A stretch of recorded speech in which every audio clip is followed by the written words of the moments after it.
حضور کے صحابہ ہجرت کر کے گئے تھے ابشا.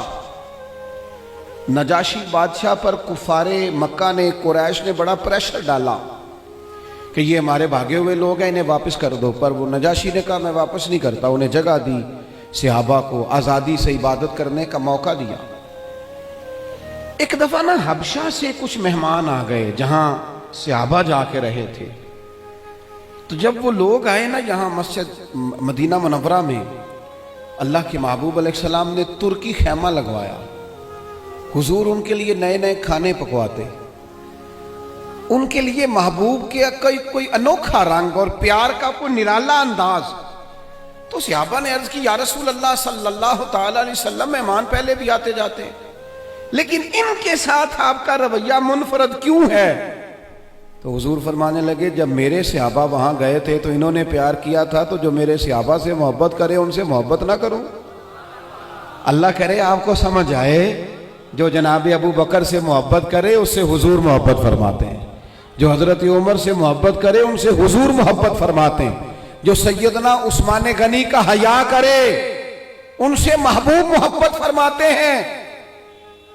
اور مولا مرتضیٰ کے بارے میں تو فرمائے اس کی محبت ہی تو ایمان ہے، اور علی کا بغض ہی تو نفاق ہے. محبت، پیار، وارفتگی، شوق، ان لوگوں کے بارے میں اپنے دلوں کے اندر جذبات. اور پھر جو حضور کی اولاد پاک ہے، آپ کو پتہ ہے جو اپنے محسن کا شکریہ ادا نہیں کرتا وہ رب کا بھی نہیں کر سکتا. ہم تو نا اپنے اساتذہ اور مشائخ کو محسن جانتے ہیں، ہم تو اپنے بزرگوں کی اولادوں کی قدر کرتے ہیں. امام اعظم کہیں بیٹھے تھے تو ایک بچہ چھوٹا بار بار آتا تھا تو امام صاحب اٹھ کے کھڑے ہو جاتے. کئی دفعہ آیا امام صاحب، کئی دفعہ کھڑے ہوئے. شاگردوں نے عرض کی حضور یہ چھوٹا بچہ ہے، کئی دفعہ آئے گا، آپ بوڑھے آدمی ہیں، بار بار اٹھنے میں تکلیف ہوتی، یہ تو 100 دفعہ آئے گا. تو امام صاحب فرمانے لگے 1000 دفعہ بھی آئے میں کھڑا رہوں گا اس کے استقبال کو. حضور کیوں، کون ہے بتا ہی دے. تو امام اعظم رو پڑے، فرمانے لگے میرے استاد کا پوتا ہے یہ، اصلاں نال جے نیکی کریے وہ نسلاں تاک نہیں بھول دے. اصلاں نال جے نیکی کریے وہ نسلاں تاک نہیں بھول دے، تے بے اصلاں نال نیکی کریے تے پھل کنڈیاں نال تول دے. اور میرے عزیز، ہم تو اپنے اساتذہ اور مشائخ کی اولادوں کا احترام کرتے ہیں، اور پھر جو نبی پاک کی اولاد ہے، پتہ ہے حضور نے کن لفظوں سے اپنی اہل بیت سے محبت کرنے کا کہا ہے؟ کن لفظوں سے؟ حضور فرمانے لگے اللہ سے محبت کرو تو میں رزق دیتا ہے، اور مجھ سے محبت کرو میں اللہ کا رسول ہوں. اور فرمایا میری اہل البیت سے محبت کرو چونکہ میری اولاد ہے، اور میری طرف دیکھ کے ان سے پیار کرو. حضور کی اولاد کے بارے میں جذبات، وارفتگی. میرا ایک چھوٹے گھر سے تعلق ہے، لیکن میں نے اپنے بزرگوں کو، والدین کو، اپنی دادیوں نانیوں کو، وہ کہا تھا نا اعلیٰ حضرت نے میں خانہ زاد کوہ نہ ہوں، صورت لکھی ہوئی بندوں کنیزوں میں میرے مادر پدر کی ہے. فاضل بریلوی کہتے ہیں یا رسول اللہ ہم تو خاندانی غلام ہیں آپ کے گھر کے، اور آپ کے گھر میں جو رجسٹر ہے نا اس میں ہماری صورتیں موجود ہیں. یا رسول اللہ میرے باپ، دادا، پڑدادا، نانا، پڑنانا وہ آپ کے گھر کے غلام ہیں، اور میری دادیاں، نانیاں، پڑنانیاں وہ کنیزیں ہیں آپ کے گھر کی. خانہ زاد کوہ نہ ہوں، صورت لکھی ہوئی بندوں کنیزوں میں میرے مادر پدر کی. ہماری تو صورتیں لکھی ہیں کہ ہم خاندانی غلام ہیں، خاندانی طور پر نوکر ہیں آپ کے دروازے کے. ہم نے یہ دیکھا کہ پرانے لوگ جن کے مکان کچے تھے ان کے عقیدے بڑے پکے تھے، بڑے پختہ نظریات. یہ محرم شریف سے پہلے بڑی عید آتی ہے تو والد صاحب چاول لائے گھر میں، تو وہ چاول بڑے اچھے پکے. تو آپ کو پتہ ہے یہ گھر میں جو سامان آتا ہے یہ عورتیں پاس کرتی ہیں کہ صحیح آیا کہ نہیں آیا.